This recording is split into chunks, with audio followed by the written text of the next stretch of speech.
त्रिपुरसुन्दरी दिव्यमङ्गलो त्रिपुरान्तकरञ्जनी मनोरञ्जनो मनोरञ्जनो त्रिपुरसुन्दरी दिव्यमङ्गलो त्रिपुरान्तकरञ्जनी मनोरञ्जनो मनोरञ्जनो తనయుపైకినుకబూన న్యాయమా అమ్మా మనసు తీర మాట్లాడవు కోపమా తనయులపైకినుకబూన న్యాయమా అమ్మా మనసు తీర మాట్లాడవు కోపమా మమ్మనయము రక్షింప భారమా దూరమా త్రిపురసుందరీ దివ్యమంగళో త్రిపురాంతకరంజనీ మనోరంజనో మనోరంజనో అఖిల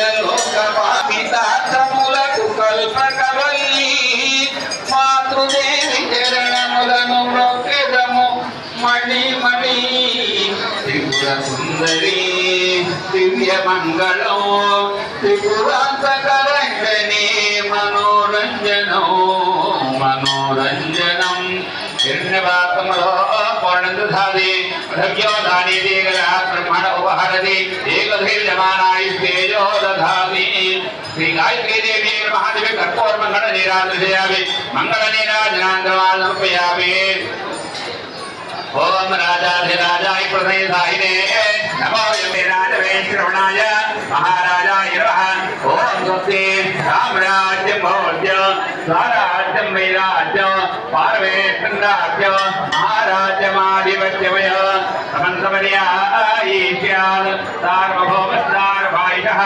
आन्धातस्य भद्रेः आविष्टस्यगाप्रेर्विश्वेदेवादसभास्तदैते अहेतं विष्णवे चरणनिर्वपदे यज्ञा वै विष्णुः यज्ञदेवान्तनप्रतिष्ठते श्रोत्रयोने विष्णवे स्वाहा यज्ञाय स्वाहा प्रतिष्ठाय स्वाहा न्यायेन वाक्येन महिमैराः गोब्राह्मणेभ्यः शोभवत्तरितलोकात् समस्तात् सुखमभवतु कायेन वाचा मनसेन्द्रियवाक्यात्रा वा समरे स्वभावात् करोमीत्यर्थकरं परस्मै नारायणायेति समर्पयामि सर्वं श्रीकृष्णार्पणमस्तु जगम्बा महाराज की जय गायत्री माता की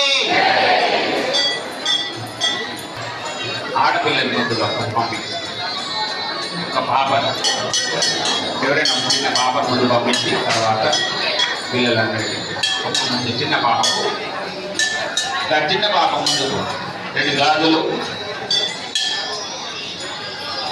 కాని పండు గాజులు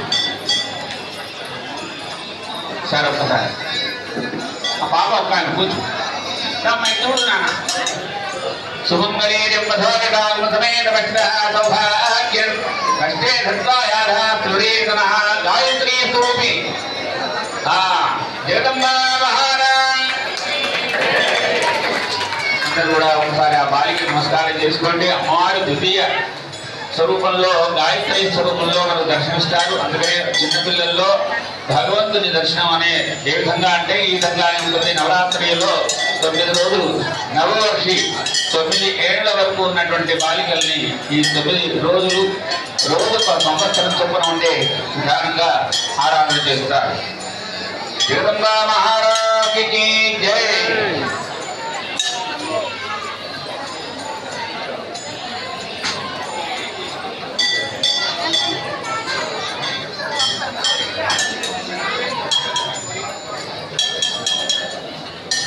ప్రథమం శైలవత్రీ ద్వితీయం బ్రహ్మచారిణి అని వాళ్ళ అమ్మవారు బ్రహ్మచారిణి స్వరూపం, గాయత్రి స్వరూపం. నా గాయత్రియ పరమంత్రం నమాత పరదైవతం అని మంత్రాలకెల్లా ఉత్కృష్టమైనటువంటి మంత్రం గాయత్రి స్వరూపం. అలాంటి గాయత్రి మంత్ర అనుష్ఠాన దేవత. ఏ ధర్మాన్ని ఏ మంత్రాన్ని అనుష్ఠించినా ముందు ఆ గాయత్రి జపంతో ప్రారంభమవుతుంది. అందుకని అమ్మవారు మనకు బోధించేది ఏమిటి అంటే ప్రథమ స్వరూపంగా ఉండేటువంటి ఆ మంత్రం వల్లనే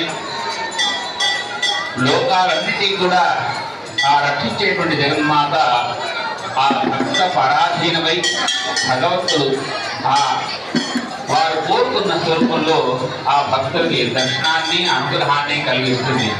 అందుకని మంత్రాధీనందు దేవత ఉన్నారు. అలాంటి అమ్మవారి మంత్ర రూపంలో ఆరాధన చేస్తారు. అక్కడ